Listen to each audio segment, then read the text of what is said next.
Gracias.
Good morning, everyone. A warm welcome to all of you to the session part 2 series. Am I audible to all of you? मेरी आवाज आ रही है आपको? Yes. Yes, ma'am. Okay, आप लोग अपनी videos on करने में कंफर्टेबल है? So that we can interact till the time everyone is joining. Great, thank you so much. अच्छा, आज का जो सेशन है वो जो हमारा लास्ट सेशन हुआ था सेल्यूलर एजिंग पे, उसी से रिलेटेड है एंड उसी सीरीज को हम आगे लेके चल रहे हैं। उस डिस्कशन को स्टार्ट करने से पहले मुझे ये बताइए, जब भी आप एजिंग का नाम सुनते हैं आपके दिमाग में क्या आता है?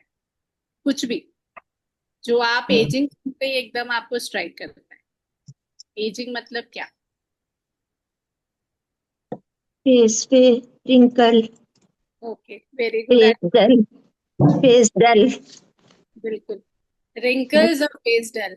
और किसी का कोई आंसर? No problem doctor Prachi, you can give us a chat message also if you want to respond to the question. Thank you so much for informing. और क्या आता है एजिंग सुनते ही दिमाग में?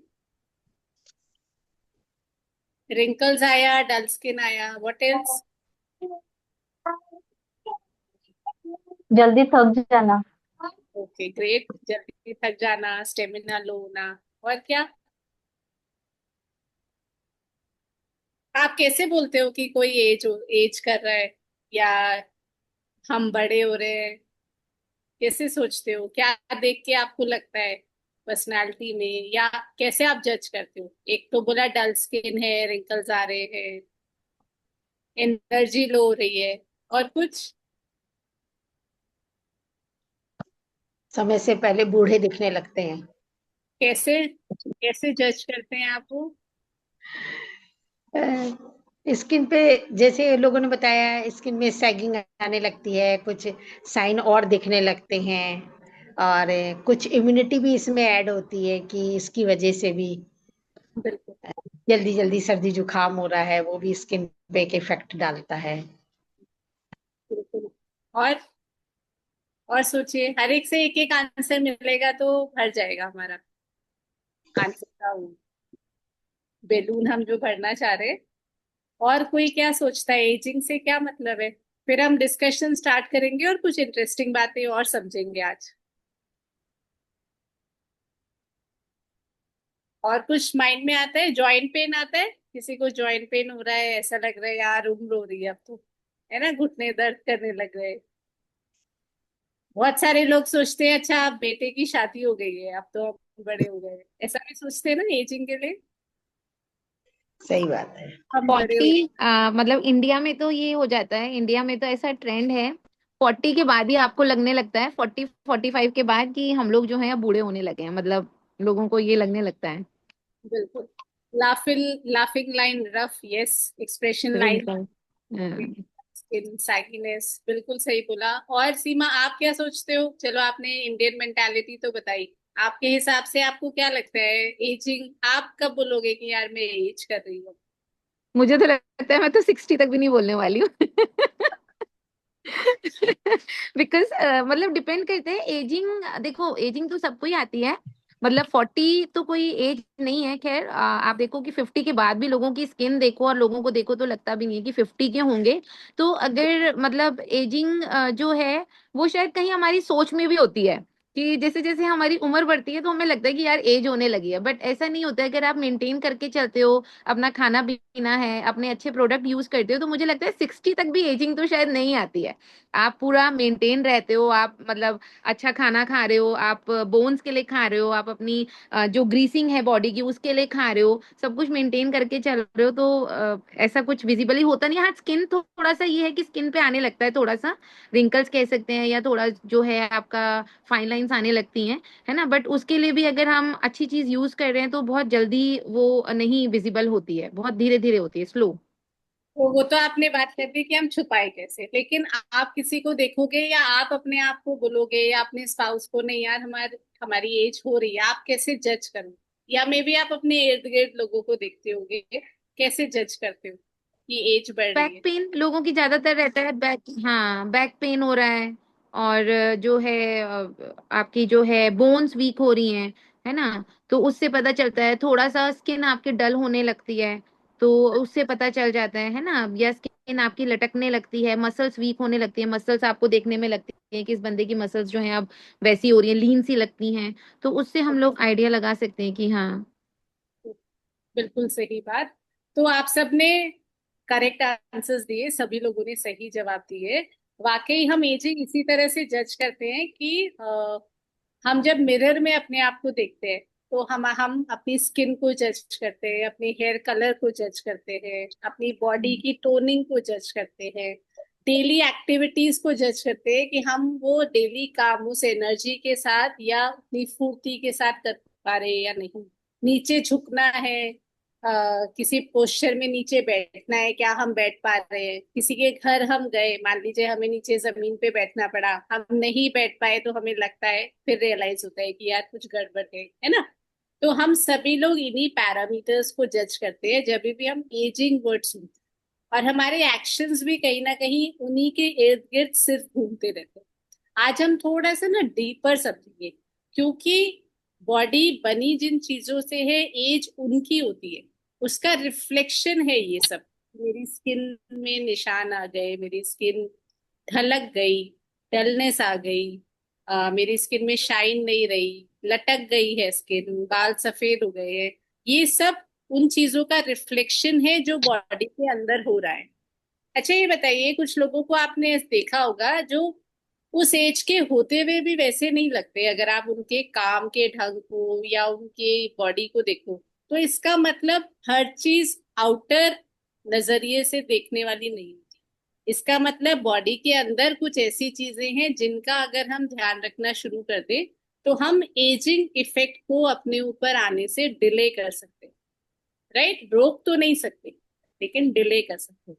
तो आज हम्म। का जो हमारा प्रेजेंटेशन का जो टॉपिक है और जो अंडरस्टैंडिंग है हम यही क्रिएट करेंगे कि क्या चीजें हैं जो एजिंग में इंटरनली काम कर रही हैं। लास्ट जो हमारा सेशन था जो डॉक्टर अमिता ने दिया था उसमें उन्होंने उन्हीं चीजों को टच किया था। उन्हीं को रिवाइज कराते हुए मैं थोड़ा सा आपको एक और एंगल दूंगी। आप ये सिंपल भाषा में समझने की कोशिश करना कि बॉडी के अंदर चलता क्या है। आप साइंटिफिक टर्म्स पे मत जाइएगा, हो सकता है वो आपको याद ना रहे, लेकिन आप धागों को जोड़ने की कोशिश कीजिएगा कि हम ऐसा क्यों सुनते हैं, हम ऐसा क्यों करते हैं, हम ये चीज क्यों खाते हैं, हमें क्यों बोला जाता है कि सुबह उठो, क्यों बोला जाता है रात में टाइम पे सो। तो ये जो मान्यताएं बनाई गई है ना, इनके पीछे साइंस ने अपने रीजंस दिए, तो लोगों के लिए उसको मानना आसान हो गया। अभी तक हम उसको एक कल्चर की तरह लेके चलते थे कि बड़ों ने कहा है हमें इसलिए करना है, लेकिन आज के टाइम में आप उसको साइंस से, मॉडर्न साइंस से जोड़ते हुए समझ सकते हो कि अगर ऐसा नहीं करेंगे तो क्या हो जाए। ठीक है, तो इसी के साथ हम प्रेजेंटेशन स्टार्ट करते हैं।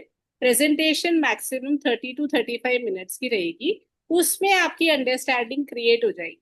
ठीक है, तो आप कोशिश करना कि 30 मिनट आप मेरे ऊपर ध्यान दे पाओ। अगर कभी डिस्ट्रैक्शन हो या कुछ ऐसा है तो आप कोशिश करना कि दोबारा से पिक कर लो चीजों को।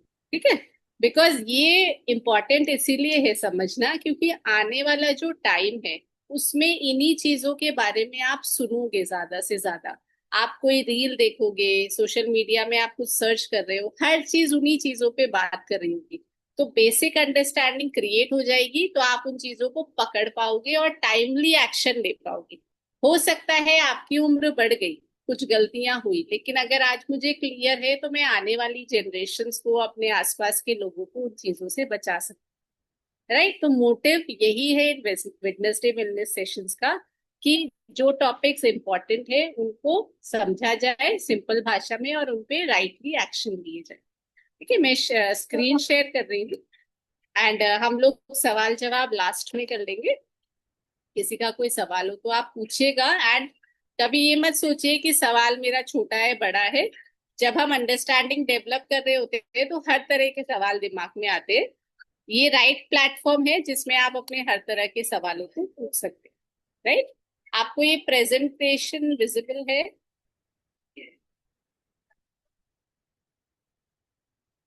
हाँ दीदी। मैं एक मिनट फुल स्क्रीन कर रही हूँ, मुझे बताइएगा एक बार।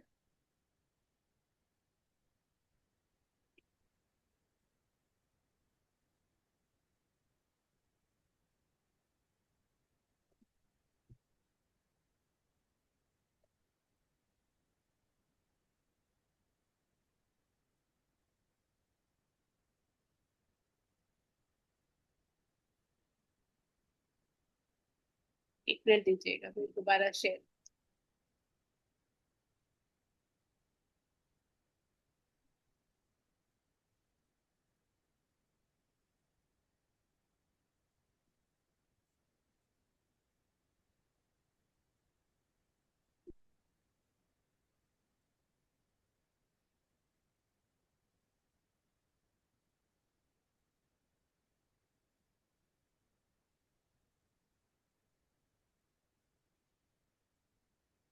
अच्छा, रेडिएंट वर्ड से क्या समझते हैं आप लोग?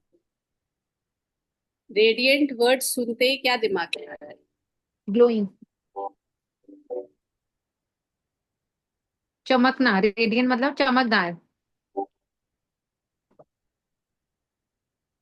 और और क्या आता है माइंड में?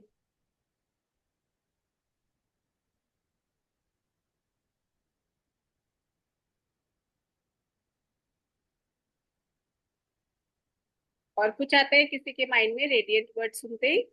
शाइन, इसकी स्किन बहुत रेडियंट है, बहुत शाइनी है।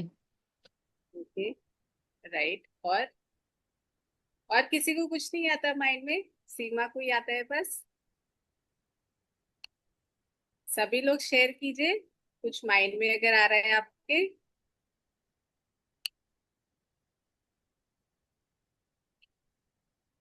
अभी विजिबल है आपको प्रेजेंटेशन? हाँ दी, बट आपने पहले वो किया था ना तो बिगर वो आ गया था, अभी पूरा लैपटॉप की स्क्रीन आ रही है, बीच में छोटा आ रहा है। हाँ अब ठीक है। ठीक है, अभी यहाँ पे ना दो चीजें मैं समझाऊंगी आपको। आप सभी ने बर्थ सर्टिफिकेट बनवाया है अपना? जब भी हम पैदा होते हैं बर्थ सर्टिफिकेट बनता है, हम्म बच्चों की भी बनते हैं। बर्थ सर्टिफिकेट पे जो एज होती है वो किसके हिसाब से होती है? डेट ऑफ बर्थ के हिसाब से, राइट? वाह तो बर्थ हम्म के हिसाब से हम अपना बर्थडे मनाते हैं, ठीक है? अगर हम बर्थडे जिस भी तारीख को बना रहे हैं उसको हम साइंस की लैंग्वेज में क्या बोलते हैं? क्रोनोलॉजिकल एज, बर्थडे वाली एज, राइट? लेकिन हमारी बॉडी की भी एक अंदरूनी एज होती है। वो कौन डिसाइड करता है? वो हमारी बॉडी के ऑर्गन्स डिसाइड करते हैं कि हमारा शरीर जिन चीजों से बना है, जैसे लीवर कैसा है, मेरा हार्ट कैसा है, मेरा दिमाग कितना तेज चलता है, कितना क्विक मैं आंसर कर पाती हूँ, राइट? कितना अंडरस्टैंडिंग मेरी स्ट्रांग है। ये सब चीजें डिसाइड करती हैं मेरी बायोलॉजिकल एज। बायो मतलब सुनते ही आप समझो शरीर के अंदर की चीजें, ठीक है? तो दो वर्ड्स आप ध्यान रखना है। एक, हमारी बर्थडे वाली एज, जिसमें हम हर साल बर्थडे मनाते हैं, इसका मतलब वो हर हर एक साल पे बढ़ती रहती है। लेकिन बायोलॉजिकल एज ऐसी है जो आपके हाथ में है, और जिससे आप अपनी आने वाली जो बढ़ती उम्र है उसको रोक सकते हो या डिले कर सकते हो। डिले करना राइट वर्ड होगा, क्योंकि हम चीजों को रोक नहीं सकते। ये बनाई ही ऐसी गई है। नहीं तो एक इंसान अगर पैदा हुआ है तो वो जीता ही चला जाए, राइट? अब यहाँ पे नीचे आप एग्जाम्पल देख रहे हैं। एक लड़की है जिसकी बर्थडे के हिसाब से एज है 45 साल, लेकिन वो इतनी एक्टिव है, इतनी एनर्जेटिक है, इतना अच्छे से हेल्दी खाना खाती है, एक्सरसाइज करती है, टेंशन को बहुत लंबे समय तक कैरी ऑन नहीं करती, मैनेज करती है। तो उसकी बायोलॉजिकल एज क्या है? 35। इसका मतलब उसका हृदय, उसका लीवर, उसकी जो बॉडी में सारे ऑर्गन्स हैं या सेल्स हैं, वो 35 साल के इंसान के हिसाब से चलते। तो वो एक 45 साल के इंसान के कंपैरिजन में ज्यादा बेटर बॉडी रखती है।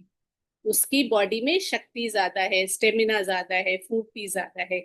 उसी तरह दूसरी लेडी है, सेम 45 साल की है, लेकिन उसका स्ट्रेस बहुत हाई है, स्लीप का कोई टाइम नहीं है, बेरात सोती है, बेरात उठती है, डाइट बहुत खराब है, एक्सरसाइज नहीं है। हो सकता है हम में से कोई इस पिक्चर से रिलेट कर पा रहा हो, क्योंकि बहुत सारे लोग इस तरफ जाते जा रहे हैं। ऐसे में क्या होता है? हमारा लीवर, हमारे पेंक्रियाज, हमारा गट, हमारा हार्ट, हमारा ब्रेन, ये सब एज से, हमारी जो बर्थडे एज है उससे पहले बूढ़े होने लगते हैं, काम नहीं कर पाते उतना जितना वो कर सकते हैं। तो यहाँ पे बायोलॉजिकल एज 10 साल बड़ी हो गई। इसका मतलब 55 साल में जैसा उसे महसूस करना चाहिए था, आज 45 साल में वो ऐसा महसूस कर रही है। उसी तरफ इधर आप अगर एक मेल पर्सन को देखें, सेम 55 साल का मेल पर्सन है, लेकिन बायोलॉजिकल एज उसकी 45 है। मतलब 10 साल छोटे इंसान के बराबर वो अपने अंदर स्टेमिना, अपने अंदर एनर्जी रखता है। हो सकता है उसके बाल सफेद हो गए हो, दाढ़ी सफेद हो गई हो। सुपरफेशियल एजिंग की हम नहीं बात कर रहे, हम इंटरनल एजिंग की बात कर रहे हैं, ठीक है? इंपॉर्टेंट इंटरनल एजिंग है, क्योंकि अगर आपका शरीर जिन चीजों से बना है, अगर वो ही अच्छे से काम नहीं करेंगे, तो आप ऊपर से चाहे कितने भी अच्छे दिख रहे हो, आप उसको किसी मेकअप के थ्रू, किसी प्रोडक्ट के थ्रू उसको कवर अप कर रहे होगे, बट उसे हील नहीं कर पाओ, राइट? तो ये दो टर्म्स ध्यान रखिएगा, biological age and birthday age. आप बर्थडे नाम याद रखो, बेटर रहेगा। इंपॉर्टेंट है बायोलॉजिकल एज का अच्छा होना। और आजकल ऐसी मशीन्स आती हैं जिनमें आप वेट नापते हैं और उसमें आपकी बायोलॉजिकल एज भी निकल जाती है। तो अगर आपको कहीं मौका मिले, इसको जरूर चेक कीजिएगा, बिकॉज पता होना चाहिए कि अगर आज मेरी एज 35 है या 40 है, बट एग्जैक्टली क्या मेरी बॉडी उस एज के हिसाब से काम कर पा रही है? ऐसा तो नहीं है जो काम मुझे आधे घंटे में करना चाहिए मुझे 2 घंटे लग जाते हैं। इट मीन्स कि मेरी बॉडी इफेक्टिव नहीं है, बर्थडे के हिसाब से मैं राइट एज पे हूँ, लेकिन वो सिर्फ ऑफिशियल पेपर्स पे ही है, राइट? इसके आगे बात करते हैं। एक क्वेश्चन है आप लोगों के लिए। अगर आज आपको टेस्ट करना हो, आपको क्या लगता है कि आपकी बायोलॉजिकल एज इन सिम्टम्स के हिसाब से जो अभी हमने देखे, कि आप अपनी डाइट चेक करो, अपनी एक्सरसाइज देखो, एक्टिविटी लेवल देखो, स्ट्रेस देखो, सब चीजों को अगर आप देखो तो आपकी बायोलॉजिकल एज कम होगी, ज्यादा होगी, या जितनी बर्थडे डेट है उतनी होगी? आपके हिसाब से कौन सा ऑप्शन आपके लिए होगा, ए, बी या सी में से? अगर बायोलॉजिकल एज आपकी एज से कम है तो ज्यादा अच्छा है, आप यंगर, एनर्जी ज्यादा है, तो ए ऑप्शन आप सेलेक्ट कीजिए। अगर आपको लगता है बर्थडे डेट के हिसाब से, मतलब अगर आप 40 के हैं तो 40 वाले लोगों के हिसाब से आपकी एनर्जी है, आपकी स्किन है, आपका सब कुछ है। अगर आपको ऐसा लग रहा है नहीं यार 40 में भी ऐसा लग रहा है 60 साल के हो गए, देन ऑप्शन सी। तो आप इसको शेयर भी कर सकते हो, नहीं तो एटलीस्ट रियलाइज करना शुरू कीजिए, खुद से सोचिए कि मैं कहाँ पे स्टैंड कर रही हूँ या कर रहा हूँ।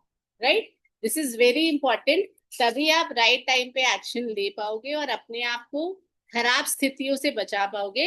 नहीं तो जो आजकल हम न्यूज सुनते हैं ना कि इसको हार्ट अटैक आ गया, उसको ये हो गया, वो बैठे बैठे चला गया, ये सब चीजें हमारे घरों में भी एंटर होने लगी और हमारे साथ भी हो सकती है। इसीलिए इन चीजों पे फोकस करना बहुत ज्यादा जरूरी है। राइट, नेक्स्ट आते हैं, अब हम समझते हैं बायोलॉजिकल एज में आता क्या है। देखिए ये थोड़ा सा टेक्निकल लगेगा लेकिन कुछ ऐसा नहीं है। आप इसको ऐसे समझो जैसे घर बनाने के लिए आपको सबसे छोटी यूनिट क्या चाहिए होती है, ईंट चाहिए होती है, राइट, ब्रिक्स होती हैं तो आप घर बनाना शुरू करते हो। ब्रिक्स की तरह ही आपकी बॉडी के अंदर सेल्स होते हैं। सेल्स को आप इकट्ठा करते हो, उससे टिश्यूज बनते हैं, फिर ऑर्गन्स बनती हैं। जैसे लीवर है तो लीवर में भी सेल होगा, हार्ट में भी सेल होगा, आपके ब्रेन में भी सेल होगा, हर चीज में सेल्स होते हैं। राइट, तो अगर मेरी बॉडी को मैं देखूं तो जैसे घर बनाने के लिए ईंटों की जरूरत पड़ती है, ऐसे ही बॉडी को अपने आप को बनाने के लिए सेल्स की जरूरत पड़ती है। ठीक है, ये वर्ड ध्यान रखिएगा। आपके सेल्स, छोटे छोटे सेल्स मिलके ही बड़ी बड़ी चीजें, जैसे हार्ट अगर आप देख रहे हैं तो हार्ट अपने आप में बना बनाया नहीं आया था, उसके अंदर सेल्स होते हैं जो उसको इतना बना के रखते हैं। या जब एक लेडी कंसीव करती है, उसके अंदर जो बेबी फॉर्म होता है वो भी सेल्स के मल्टीप्लाई होने से होता है। राइट, उसी तरह आप सोचो भगवान ने आपको मल्टीप्लाई करके कुछ चीजें बना के दी है, जिनको आप फिर धीरे धीरे अपना ध्यान रख के उनको बड़ा करते हो या मेंटेन करते हो। सेल्स के अंदर भी कुछ चीजें होती हैं जो जिनमें से डीएनए एक ऐसी चीज है जो हम सब कॉमनली सुनते हैं। ठीक है, उसके अलावा एक पावर हाउस होता है, एक फैक्ट्री होती है आपके सेल्स के अंदर जो ताकत, एनर्जी बनाने का काम करती है। ठीक है, आप जो भी खाना खाते हो वो खाना अपने आप तो आपकी बॉडी के अंदर प्रोसेस नहीं होता, कोई करता होगा ना उसको प्रोसेस। जैसे आप जब फल काटते हो और जूस निकालते हो तो जूस निकालने में एक प्रोसेस चलती है। फल काटा, फल को मशीन में डाला, मशीन का बटन ऑन करा और जूस निकल गया। ऐसे ही आपकी बॉडी में जब आप खाना डालते हो तो खाने से एनर्जी बनने की एक प्रोसेस होती है। उस प्रोसेस में आपके सेल्स का बहुत बड़ा रोल होता है, क्योंकि अगर आपकी बॉडी के अंदर सेल्स अच्छे से काम नहीं करेंगे तो आपकी बॉडी एनर्जी प्रोड्यूस नहीं कर पाएगी, और अगर एनर्जी राइट प्रोड्यूस नहीं होगी तो आप अपने रोजमर्रा के काम नहीं कर पाएंगे।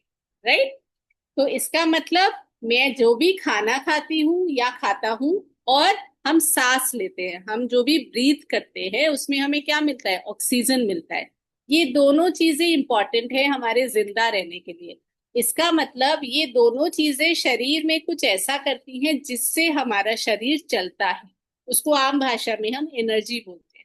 और ये प्रोड्यूस कहाँ होती है, हमारे सेल्स के अंदर एक पावर प्लांट होता है माइटोकॉन्ड्रिया, जो इस एनर्जी को बनाने का काम करता है। अब आप सोच के देखो, अगर मेरे को मेरी बॉडी में एनर्जी ज्यादा चाहिए तो मेरा माइटोकॉन्ड्रिया अच्छा होना चाहिए या खराब फंक्शन करना चाहिए? क्या करना चाहिए उसमें? अच्छा होना चाहिए। अच्छा करेगा तभी मेरे शरीर में एनर्जी ज्यादा प्रोड्यूस होगी। अगर मेरी उम्र बढ़ रही है लेकिन मेरी एनर्जी बहुत कम होती जा रही है, तो क्या चांसेस है कि मेरा माइटोकॉन्ड्रिया अच्छे से काम नहीं कर रहा?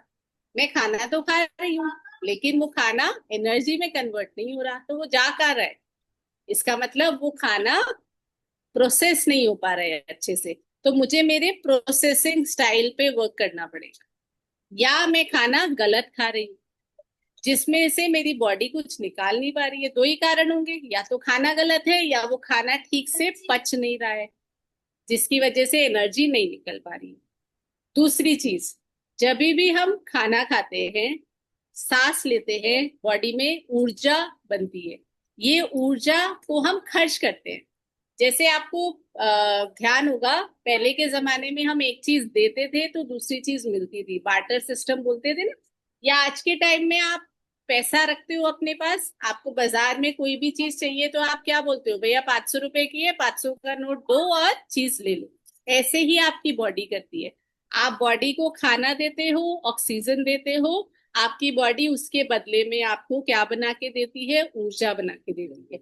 इस ऊर्जा को आप अलग अलग जगह खर्च करते हो। राइट साइड में यहाँ आप स्लाइड में देखिए, आप हाथ उठा रहे हो, आप चल रहे हो, अभी आप मुझे देख रहे हो, आंखें मूव कर रही है, इन सब में ऊर्जा की जरूरत होती है। आप कुछ सोच रहे हो, जैसे मैं आपको समझा रही हूँ, आप उस चीज को समझने की कोशिश कर रहे हो, उसमें भी ऊर्जा चाहिए। आपका दिल धड़क रहा है, आप सांस ले रहे हो, उसमें भी ऊर्जा चाहिए। आपने खाना खाया, अभी डिनर किया, डिनर डाइजेस्ट हो रहा है अपने आप, उसमें भी ऊर्जा लगती है शरीर, राइट। तो इसका मतलब जो भी हम खाएंगे और हम सांस लेंगे उसमें ऊर्जा बनेगी, लेकिन सिर्फ ऊर्जा नहीं बनती। जैसे गन्ने का जूस बनते हुए देखा है आपने, जब गन्ने का जूस बनता है तो एक तरफ जूस निकलता है और एक तरफ कचरा निकलता है, राइट। ऐसे ही हमारे शरीर में होता है, जब भी आप खाना खाते हो, आप सांस लेते हो, ऊर्जा भी बनती है, कचरा भी बनता है। लेकिन ये कचरे को क्या बोला जाता है साइंस की टर्म्स में, फ्री रेडिकल्स। ठीक है, तो जब भी हम खाना खाएंगे कचरा तो बनेगा ही बनेगा। इसको आप टॉक्सिन बोलो, इसको आप फ्री रेडिकल बोलो, आपका जो मन है आपको बोलो, ठीक है। लेकिन ये बात ध्यान में रखिए, कुछ अच्छा खाएंगे तो भी बनेगा, कुछ खराब खाएंगे तो भी बनेगा। लेकिन क्या इसका मतलब ये है कि हम कुछ भी खा ले, क्योंकि बनना तो दोनों में ही है। तो यहाँ पे समझने वाली बात ये है कि जब हम अच्छा खाना खाते हैं, हेल्दी खाना खाते हैं, तो हमारा शरीर कम कचरा बनाता है, ठीक है।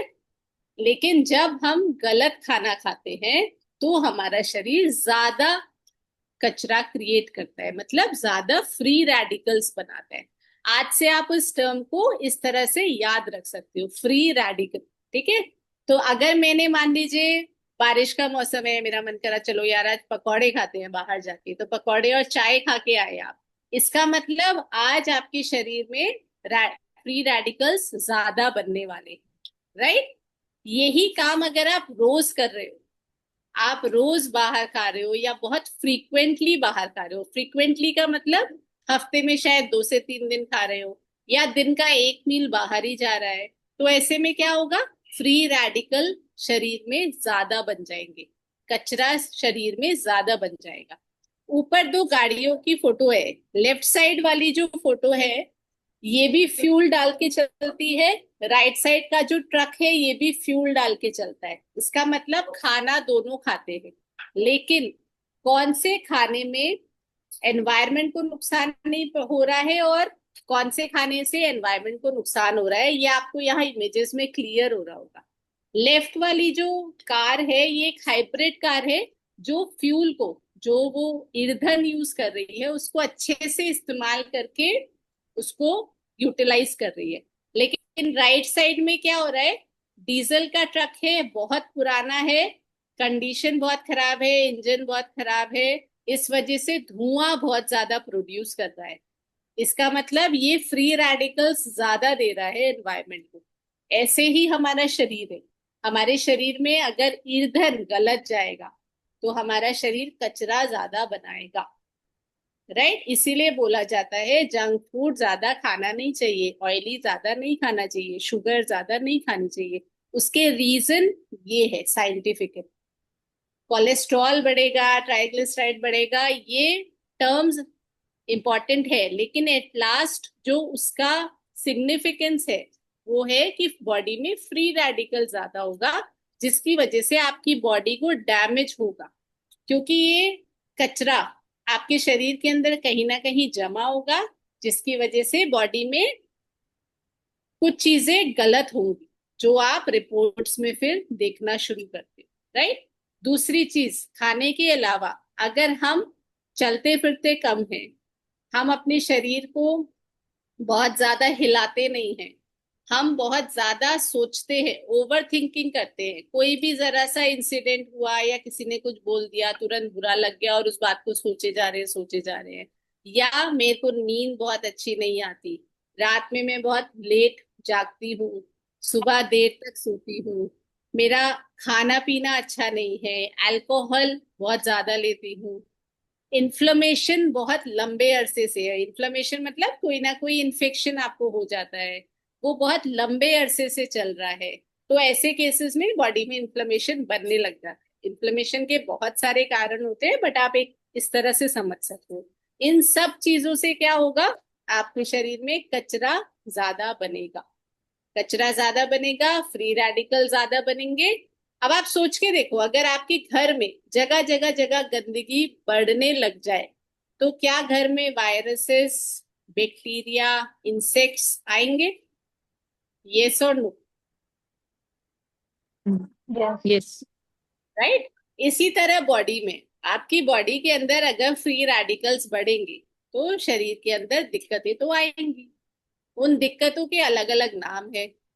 कभी इन्फ्लेमेशन बढ़ जाएगा, इन्फ्लेमेशन बढ़ेगा तो जॉइंट पेन बढ़ने लग जाएगा, या फिर हमारे हार्ट को दिक्कत होने लगेगी, या लीवर फैटी हो जाएगा।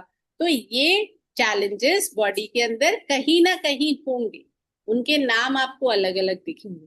तो अब ऐसे में करे क्या? एक सॉल्यूशन है कि इन पैरामीटर्स को ध्यान में रखें, तभी बोलते हैं कि हेल्दी लाइफस्टाइल अपनाओ। हेल्दी लाइफस्टाइल का मतलब क्या है कि सभी चीजों को संतुलन में रखिए और अपनी दिनचर्या को बराबर रखने की कोशिश कीजिए, बहुत बिगाड़िए नहीं। इस चीज को थोड़ा सा और समझते हैं आगे। याद रखने वाली चीज ये है कि जिस तरह का ईंधन आप अपने शरीर को दोगे, उसी तरह का आपका पावर प्लांट जो माइटोकॉन्ड्रिया है वो काम करेगा। अगर आपने अच्छा ईंधन दिया, वो एनर्जी अच्छी बनाएगा। अगर आपने ईंधन ही खराब दिया, तो आप उससे उम्मीद नहीं कर सकते कि आप अच्छी एनर्जी प्रोड्यूस कर, वो नहीं कर सकता, राइट। फ्री रेडिकल बढ़ने से होगा क्या? एक बात ध्यान में रखिएगा, आप कुछ भी खाते हैं फ्री रेडिकल बनता है, लेकिन उसकी एक निर्धारित मात्रा है जो आपका शरीर संभाल सकता है। आपके शरीर को इस तरह से बनाया गया है कि वो कुछ अमाउंट ऑफ कचरा हैंडल कर सकता है, लेकिन गंदगी को अगर आप बढ़ाओगे जानबूझ के या अपनी आदतों से, तो आपका शरीर उसको बीमारियों के रूप में आपको दिखाने लग जाएगा। यहाँ पे जैसे एक एप्पल का एग्जाम्पल दिया है, ये लास्ट सेशन में भी मैम ने डिस्कस किया था कि जब आप एक फ्रेश एप्पल को काटते हैं, उसकी सतह आप देखिए कितनी सुंदर सी है, साफ, राइट। लेकिन आप उसको थोड़ी देर के लिए जब हवा के कांटेक्ट में रख देते हैं, तो उसकी सतह कैसी हो जाती है? ऐसा लग रहा है जैसे उस पर जंग लगना शुरू हो गया, राइट। ये इसका मतलब है कि ऑक्सीजन के प्रभाव से आप उसकी सतह खराब होनी शुरू हो गई है। इसका मतलब उसके अंदर ऑक्सीडेशन की प्रोसेस होने लग गई है, और एप्पल के जो सेल्स हैं वो खराब होने लग गए। सेल्स हर चीज में होते हैं, राइट। हमारी बॉडी में भी है, फलों में भी होते हैं, सब्जियों में भी होते हैं, इसलिए हर चीज खराब होती है। नहीं तो एक बार कोई चीज बन गई वो खराब ही नहीं होगी, इन्हीं वजहों से चीजें खराब होती। ऐसे ही अगर आपने एक आयरन की चेयर को बाहर रख दिया बारिश में, तो क्या होगा? उस पे धीरे धीरे धीरे रस्ट डेवलप होना शुरू हो जाएगा। ऐसे ही हमारी बॉडी में होता है, जब हमारे शरीर में बहुत ज्यादा फ्री रेडिकल्स आने लग जाते हैं, खाने से आए, हमारे खान पान का असर, हम एक्सरसाइज नहीं कर रहे हैं, हम गलत सोच रहे हैं, छोटी छोटी बातों का हवा बना रहे हैं, या बड़ा एवरीडे उसी चीज को सोचे जा रहे हैं, खुश नहीं रह रहे हैं, इन सब चीजों से क्या होता है? फ्री रेडिकल्स की जनसंख्या बढ़ती चली जाती है और वो बहुत पावरफुल होने लगते हैं। फिर वो धीरे धीरे शरीर में आक्रमण करना शुरू करते हैं, अटैक करते हैं, और आपकी बॉडी के अलग अलग पार्ट्स को खराब करने की कोशिश करते हैं, क्योंकि उनका काम ही यही। लेकिन उसको बैलेंस करने के लिए हमारे पास कुछ रास्ता है, जिसको अगर हम अपनाएं तो हम इन चीजों को रोकते हुए अपनी बायोलॉजिकल एज को बेटर कर सकते हैं। इसका मतलब अगर मैंने कल सुबह उठ के नापा कि मेरी बायोलॉजिकल एज क्या है, अगर वो मेरे से 5 या 10 साल या 20 साल बड़ी हुई है, इसका मतलब मेरी बॉडी में फ्री रेडिकल डैमेज बहुत ज्यादा है।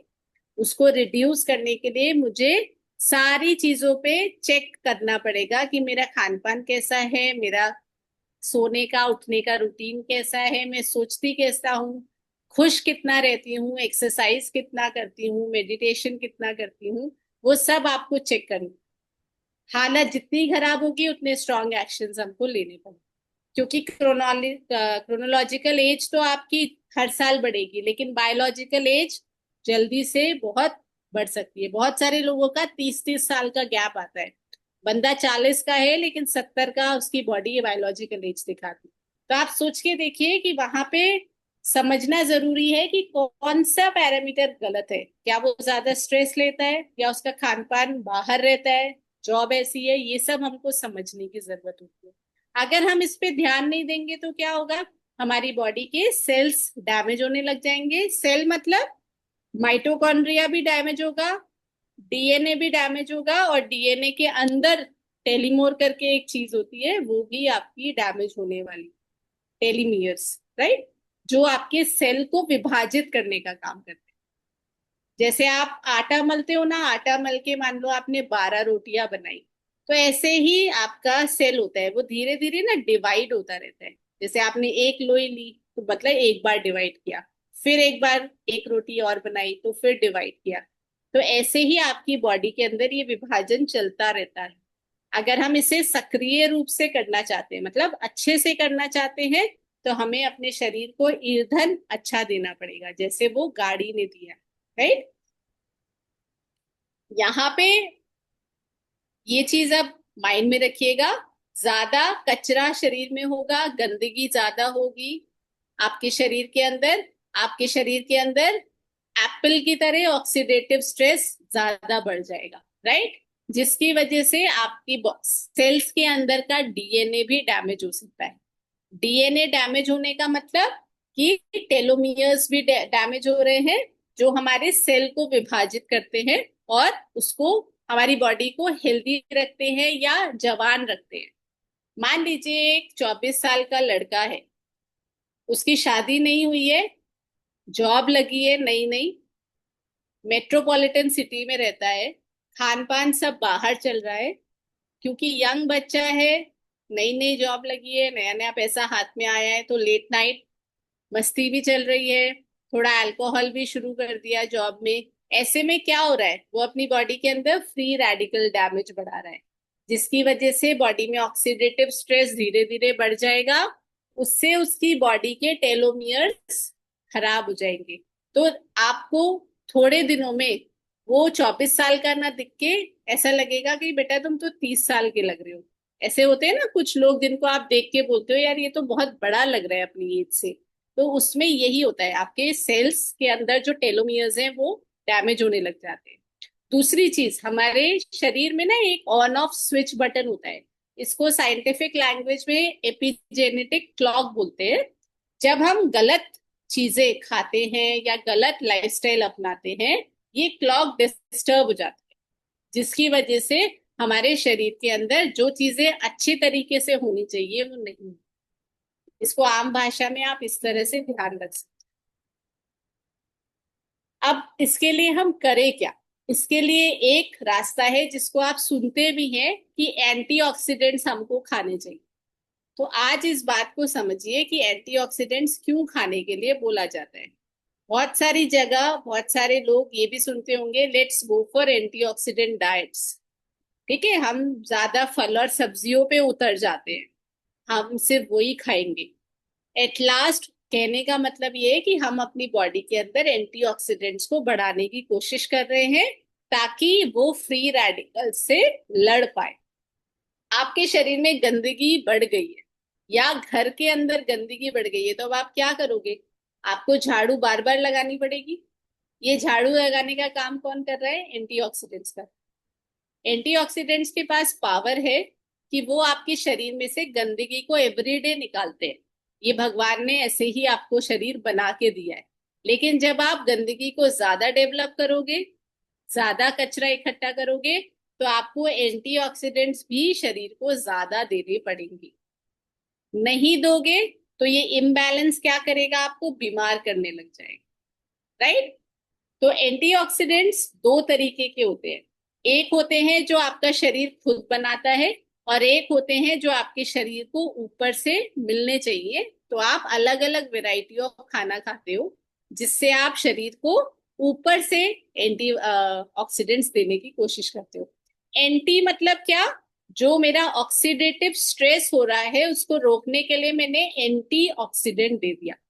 जैसे अगर डैंड्रफ हो रही है तो हम कौन सा शैम्पू यूज करते हैं? Anti dandruff, right? उसको तोड़ने के लिए एंटी वर्ड लग जाता है। ऐसे ही बॉडी में अगर ऑक्सीडेशन ज्यादा हो रहा है तो तोड़ने के लिए एंटीऑक्सीडेंट्स चाहिए। एंटीऑक्सीडेंट्स आपकी बॉडी खुद भी बनाती है। तो आपकी बॉडी को इस तरह से भगवान ने डिजाइन किया है कि कुछ चीजें वो खुद संभाल लेती है, कुछ चीजें उसने आपके ऊपर छोड़ दी कि तुम जिस तरह से अपने शरीर को रखना चाहते हो रखो। मैं थोड़ा उसको संभाल के दूंगा, लेकिन बाकी ध्यान आपको रखना पड़ेगा। तो हमारे पास कुछ ऐसे एंटीऑक्सीडेंट्स होते हैं जो हमारा लीवर बनाता है। इसीलिए लीवर हमारी बॉडी का एक लार्जेस्ट ऑर्गन भी है और हमारी बॉडी के लिए बहुत ज्यादा महत्वपूर्ण भी है। लेकिन सोच के देखिए, अगर किसी का लीवर ही गड़बड़ है तो क्या उसके शरीर में नेचुरल एंटीऑक्सीडेंट्स बन पाएंगे? शायद नहीं, राइट? नेचुरल एंटीऑक्सीडेंट्स कौन से हैं? जैसे ग्लूटाथियोन एक बहुत कॉमन एंटीऑक्सीडेंट है। ये बहुत सारे स्किन प्रोडक्ट्स में भी यूज करा जाता है। बहुत सारे इसके सप्लीमेंट्स भी आजकल आने लग गए हैं। क्यों आने लग गए हैं? क्योंकि ये एक नेचुरल एंटीऑक्सीडेंट है, लेकिन मेरा शरीर उसको अभी भी नहीं बना पा रहा है, क्योंकि मैंने अपने शरीर को इतना ज्यादा खराब कर दिया है कि वो नेचुरल मैकेनिज्म ही गड़बड़ हो गया है। ऐसे ही दो तीन और एंटीऑक्सीडेंट्स हैं जो आपकी बॉडी खुद बनाती है। समझने वाली बात यह है कि मेरे शरीर में एक सिस्टम है जो खुद काम करना जानता है, लेकिन अगर मैं अपने शरीर में गलत चीजों को ज्यादा एंटर कराऊंगी, आदतें गलत रखेंगे, सोच गलत रखेंगे, तो मेरे शरीर को हम खुद ही खराब करने के लिए तैयार कर रहे हैं। अगर हम एंटीऑक्सीडेंट्स को और बढ़ाना चाहते हैं तो हम ऊपर से भी उनको ले सकते हैं। तो जैसे आप सुनते हैं विटामिन सी लेना चाहिए, विटामिन ई लेना चाहिए, बीटा कैरोटीन लेना चाहिए, फ्लेवोनॉइड्स लेने चाहिए, लाइकोपीन टमाटर में मिलता है वो लेना चाहिए। ये सब क्या है? ये सब ऐसे एंटीऑक्सीडेंट्स हैं जो शरीर खुद नहीं बनाता, लेकिन आपको वो बाहर से बॉडी को देने पड़ेंगे। अब आप सोच के देखो, अगर आप बॉडी को बर्गर खिला रहे हो या पकौड़ी खिला रहे हो या अल्कोहल पिला रहे हो, तो बॉडी क्या उसमें से ये एंटीऑक्सीडेंट्स निकाल पाएगी? जब उसमें है ही नहीं वो एंटीऑक्सीडेंट्स, तो बॉडी एक्सट्रैक्ट कैसे करेगी? ऐसे में क्या होगा? हमारे शरीर के अंदर एंटीऑक्सीडेंट्स कम होंगे तो फ्री रेडिकल्स बढ़े रहेंगे। इसका मतलब गंदगी हटाने के लिए हमारे पास कोई भी वेपन नहीं होगा, और उससे क्या होगा? हमारे शरीर के अंदर हमारा डिफेंस सिस्टम ही अच्छा नहीं होगा, जिसकी वजह से हमारी बॉडी के अंदर दिक्कतें बढ़ने लग जाएंगी। इसीलिए आज के टाइम में जितने भी जॉब करने वाले लोग हैं, आप देखेंगे जो एसी एनवायरनमेंट में बैठे रहते हैं, कंप्यूटर के सामने बैठे रहते हैं, वो सारा मेंटल काम करते हैं, लेकिन ना उनका खान पान अच्छा है, ना उनकी कोई एक्टिविटी है, ना उनका सोने का टाइम है, ना उठने का टाइम है। और उसकी वजह से क्या हो रहा है? उनका शरीर धीरे धीरे धीरे खराब होता जा रहा है।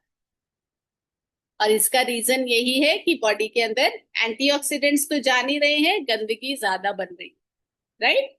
तो ये चीज हमें ध्यान रखनी है कि हमें दोनों का बैलेंस बॉडी के अंदर मेंटेन करना बहुत ज्यादा जरूरी है। इसीलिए हम अलग अलग तरह का खाना खाते हैं।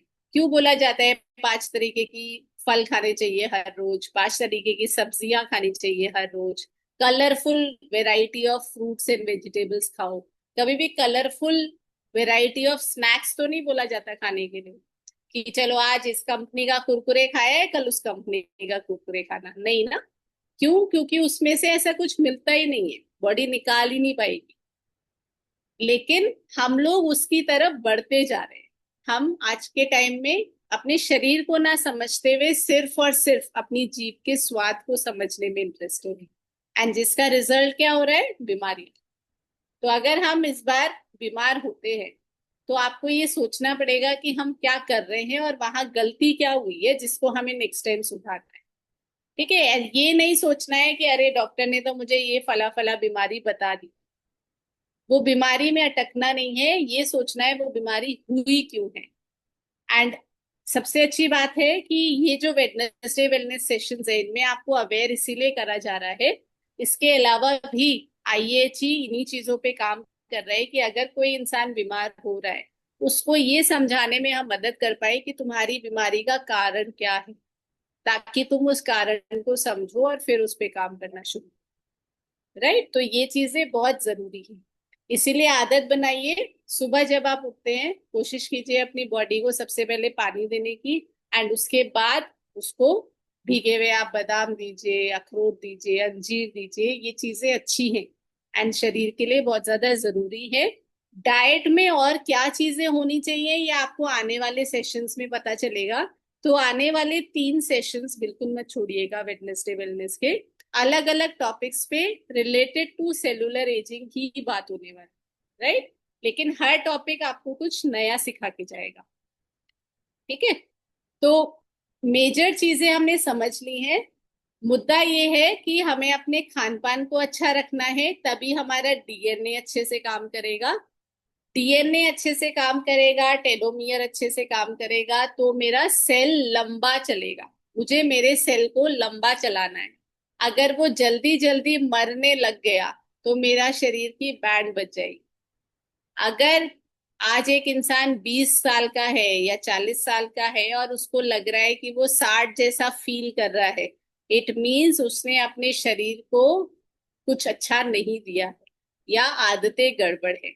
उन चीजों को कट कीजिए, एनालाइज कीजिए क्या गड़बड़ है। आप खुद नहीं कर पा रहे हो तो आप किसी की हेल्प लीजिए, जैसे काफी सारे लोग आईएचई की हेल्प ले रहे हैं। ठीक है, ताकि हम इन चीजों को डिले कर पाए और रोक पाए। ठीक है, तो ये सब चीजें हमने डिस्कस कर ली हैं। मैं बहुत ज्यादा टेक्निकल में नहीं जाऊंगी तो आप कंफ्यूज हो जाओगे। बस पॉइंट ये है कि मेरी बर्थडे डेट और मेरी बायोलॉजिकल एज दोनों या तो बराबर हो या मेरी बायोलॉजिकल एज कम हो जाए मेरी बर्थडे एज से, तो मैं फायदे में रहूंगी। नहीं तो होगा क्या, आप 45-50 के हो और सीढ़ी चढ़ना भारी हो जाएगा, घर में लिफ्ट लगवानी पड़ेगी, नीचे बैठ नहीं पाओगे। किसी के घर कीर्तन है या मंदिर में गए हो या आप किसी योगा उसमें कम्युनिटी में एंटर हुए हो, तो आपको एक चेयर कैरी करनी पड़ेगी अपने साथ। इंडिया में तो फिर भी कल्चर है, थोड़ा लोग हेल्प कर देते हैं, but why to take help of others जब हम खुद इन चीजों को मैनेज कर सकते हैं। ठीक है, तो इन चीजों को समझ के इन पे एक्शन लेना शुरू कीजिए। ये आपके हाथ में है, किसी और के हाथ में नहीं है। और अपनी हेल्थ के लिए किसी और को ब्लेम करना इज रॉन्ग, क्योंकि हम शरीर के अंदर क्या डाल रहे हैं, उसे कितना चला रहे हैं, ये मेरा डिसीजन। कोई और मुझे उसके लिए फोर्स नहीं कर सकता कि भाई तू आज गलत खाओ, राइट। तो ये आपको सोचना है जरूर। हम बहुत बार ना ब्लेम करते हैं कि मैं इसलिए नहीं कर पाई क्योंकि मेरी सिचुएशन ऐसी थी या मेरे साथ ये सर्कमस्टांसेस थे। एक टाइम आएगा जब वो सर्कमस्टांसेस आप बदल चुके होंगे, लेकिन तब क्या आपने एक्शन लिया है, ये इंपॉर्टेंट है। ठीक है, हो सकता है आपकी सिचुएशन खराब हो, इट डजेंट मैटर, लेकिन जब सिचुएशन अच्छी है don't miss that time to take care of yourself and to focus on yourself. क्योंकि आज के टाइम में बहुत सारे ऑप्शंस है, गो फॉर दोज ऑप्शंस। सोचिए, खर्च कीजिए, गलत चीजों में या खराब चीजों में अपने स्पेंडिंग्स को कन्वर्ट कीजिए towards the body investments. It is very important. आज के टाइम में इंडिया के अंदर कल्चर बदल रहे हैं। बढ़ती उम्र में बच्चे तभी आपको या हमको साथ में रखते हैं जब हम अपने काम इंडिपेंडेंटली कर पाते हैं और हम खुश रहते हैं. So that is very very important, right. So ये लास्ट ऑलमोस्ट स्लाइड है जिसमें मैं आपको ये समझाने की कोशिश कर रही हूँ कि दो लोग हैं 45 साल के हैं, राइट, लेकिन एक इंसान ने हेल्दी हैबिट्स अपना रखी है तो उसने अपनी बायोलॉजिकल एज 38 कर रखी है. 45 की है बट 38 जैसी एनर्जी है, 38 जैसी फुर्ती है. और एक इंसान उसी तरफ 45 साल का है लेकिन 55 साल जैसा महसूस कर रहा है. उसने गड़बड़ क्या कर रखा है? एक तो नींद 8 घंटे की नहीं है, 4 से 5 घंटे की है. खाना जो है वो घर का एवरीडे नहीं खाती या बैलेंस्ड मील नहीं लेती. बैलेंस्ड मील मतलब जिसके अंदर प्रोटीन, कार्ब्स, फैट्स का रेशियो बराबर रहे. प्रोटीन की मात्रा ज्यादा है, सब्जियों की मात्रा ज्यादा है, फैट की मात्रा कम है. तो उस बैलेंस को वो भूल गई है. खाना खाने के बाद घूमती फिरती नहीं है, चलती फिरती नहीं है, बैठ जाती है एक जगह, राइट. स्मोकिंग है, अल्कोहल है, क्रॉनिक स्ट्रेस है. क्रॉनिक स्ट्रेस मतलब सोचते रहना किसी भी चीज को लंबे टाइम तक. लंबे टाइम मतलब 2 हफ्ते, 4 हफ्ते, 6 हफ्ते, महीनों, तब जाके वो क्रॉनिक वर्ड में कन्वर्ट होता है. अगर आप 4 दिन सोच रहे हैं, 6 दिन सोच रहे हैं, वो क्रॉनिक में नहीं कन्वर्ट होगा. जब आप उसको लगातार सोचते चले जाते हैं तब वो क्रॉनिक में कन्वर्ट होता है. ठीक है, तो इन चीजों को रोकिए, तभी आप अपने आप को अपनी एज से कम महसूस करा पाएंगे. आप मेकअप करके तो कर सकते हैं लेकिन अंदरूनी एनर्जी नहीं डेवलप कर पाएंगे. ठीक है, तो इन चीजों पे हमें ध्यान देना है.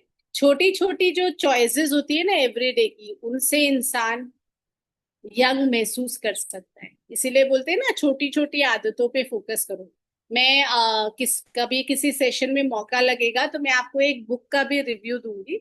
उस बुक ने पूरी तरह हैबिट्स पे ही बात करी है कि किस तरह से स्मॉल हैबिट्स आपकी लाइफ को ड्रास्टिकली चेंज कर सकती है, जिस भी एंगल पे आप चेंज करना चाहते हो. Whether it is health, whether it is your success, whether it is your personality, the decision is yours.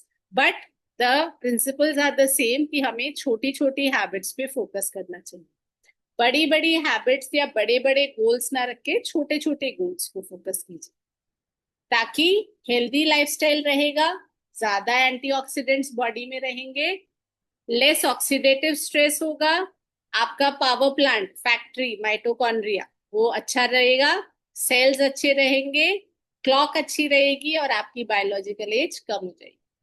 ठीक है, तो अगर आप चाहते हो कि हम एज से ज्यादा बड़े ना लगे, इन चीजों पे ध्यान देना शुरू कीजिए. क्योंकि आप बर्थ सर्टिफिकेट पे अपनी एज चेंज नहीं कर सकते, लेकिन ये वाली एज आपके हाथ में है. हो सकता है आने वाले सालों में जब हम 80 साल के होंगे तो हम 60 या 50 का महसूस कर पाए आपको इंटरनली. ठीक है, तो this is very very important, right. तो this is the last slide जो कंक्लूड कर रही है कि हमारा जो शरीर है उसको आप ऐसे समझो जैसे इंडिया का बॉर्डर है. हमें अपने शरीर को गंदगी से बचाना है. हमने उसके लिए सोल्जर्स चाहिए हमारी बॉडी के अंदर.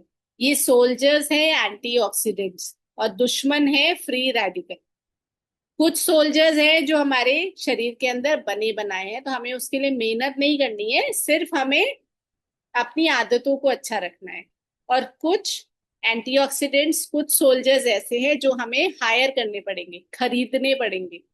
तो हम जैसे विटामिन सी खरीद के खाते हैं, विटामिन ई खरीद के खाते हैं, हमारा शरीर खुद नहीं बना सकता. इसीलिए हम फल खरीद के लाते हैं, सब्जियां खरीद के लाते हैं. ठीक है, हमें दोनों तरह की आर्मीज को अपनी बॉडी के अंदर रखना है, तभी हमारा जो मिशन है कि हम अपने सेल्स को हेल्दी रख पाएंगे, जिससे हमारी बॉडी में एजिंग नहीं बढ़ेगी. So antioxidants are very very important. बहुत सारे लोग एंटीऑक्सीडेंट डाइट्स, एंटीऑक्सीडेंट ड्रिंक्स भी लेते हैं. जैसे आपने सुना होगा कि हल्दी की चाय पियो. ठीक है, हल्दी की चाय क्यों बोली जा रही है?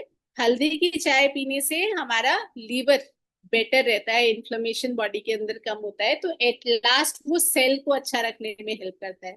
लेकिन अगर आप हल्दी की चाय में थोड़ा सा ब्लैक पेपर डाल दोगे तो आप उसके असर को 2000 गुना बढ़ा देते हो. ठीक है, तो आप अगर हल्दी की चाय कंज्यूम करते हैं, कोशिश कीजिए उसमें ब्लैक पेपर डालने की, उससे उसके बेनिफिट्स और बढ़ जाएंगे. ऐसी बहुत सारी टिप्स जो आप डेली फॉलो कर सकते हैं, आपको पता चलेंगी आने वाले सेशंस में, जिसमें डाइट के ऊपर स्पेसिफिकली बात होगी कि क्या चीजें हैं जो हम अगर रोजमर्रा जिंदगी में अपनाएं तो हमारी बॉडी कुछ परसेंटेज बेटर हो सकती है। सारा परसेंटेज तो सारे पिलर्स पे डिपेंड करता है कि हम सोते किस टाइम है, उठते किस टाइम है, सोचते कैसा है, लेकिन डाइट वाले पार्ट को एटलीस्ट आप चेंज कर सकते हो, वो आपके हाथ। ठीक है। एंड उसी को मद्देनजर रखते हुए हमने एक ये प्रोग्राम स्टार्ट किया था, प्रोक्रेस्टिनेशन ब्रेकर प्रोग्राम है। ये बहुत ब्यूटीफुल प्रोग्राम है। क्यों? क्योंकि हम लोगों की मानसिकता पे काम करने में इंटरेस्टेड है कि जो लोग चाहते तो हैं बदलना, लेकिन कोई ना कोई कारण उनको रोक देता है, टाल मटोली आ जाती है, चले यार कल कर लेंगे, परसों कर लेंगे। तो इन चीजों को रोकने के लिए हमने शाम को 5 से 5:45 तक एक ये प्रोग्राम रखा है, जिसमें हर तरह की एक्टिविटीज आपको कराई जाती है। उसमें लाइट एक्सरसाइजेस है, हंसते हैं लोग, अपनी बातें शेयर करते हैं, मेडिटेशन करते हैं, ब्रीदिंग एक्सरसाइज करते हैं। क्यों करते हैं? क्योंकि अगर सारी चीजों का ध्यान रखा जाएगा तभी शरीर अच्छा रहे। तो ये उन लोगों के लिए है जो अपनी टालम मटोली की हैबिट को खत्म करना चाहते हैं कि हम कुछ अच्छा अपनाएं, समझ नहीं आ रहा लेकिन कहाँ से शुरू करें, ज्यादा खर्च भी नहीं करना चाहते, तो 500 रुपए प्रति माह में ये स्टार्ट किया गया है। 500 रुपीज पर मंथ इसकी फीस है। मंडे टू सैटरडे चलता है। Monday Tuesday Thursday and Friday आपकी 45 मिनट्स के सेशन होते हैं, जो हमारे कोच रितेश सर है वो लेते हैं। वेडनेसडे ये सेशन होते हैं जिनमें आप थोड़ा सा पढ़ते हो, क्योंकि जब आप किसी चीज को पढ़ते हो तब आप उसको अपनाना सीखते हो, क्योंकि आपको लॉजिक्स क्लियर हो जाते हैं। एंड सैटरडे इसमें मेडिटेशन क्लासेस होती हैं, जिसमें मानसिकता के ऊपर बात करी जाती है। Mindset is very much important, क्योंकि आप जो भी खाना खाते हो वो आप अपने शरीर को तो देते हो, लेकिन अपने दिमाग को आप किसी भी तरह का खाना अच्छा नहीं देते। हम अपने दिमाग को कैसा खाना देते हैं? आज न्यूज में ये हो गया, न्यूज़पेपर में आप देखो किस तरह की खबरें रहती है, नेगेटिव, राइट? कि हम लोग के पास किताबें पढ़ने का टाइम नहीं। अगर आप अच्छी किताबें पढ़ोगे, वो खाना आपके दिमाग को स्ट्रॉन्ग करेगा। उन चीजों को तोड़ने के लिए सैटरडे के सेशंस बनाए गए हैं, ताकि हम कुछ अच्छी बातें लोगों को डिलीवर कर पाए और वो उनको अपना पाए, और छोटी छोटी हैबिट्स को हम शुरू कर पाए। So that is the motive of these programmes. Thank you so much for watching, and मैं इसी के साथ सेशन को एंड करती हूँ। किसी का कोई सवाल हो तो हम लोग बात कर सकते हैं। टेक होम मैसेज ये है कि बॉडी के अंदर एक तो गंदगी कम रखनी है। अगर गंदगी आ गई है तो उसको हटाना कैसे है? हटाना कैसे है ये मत बोलिए।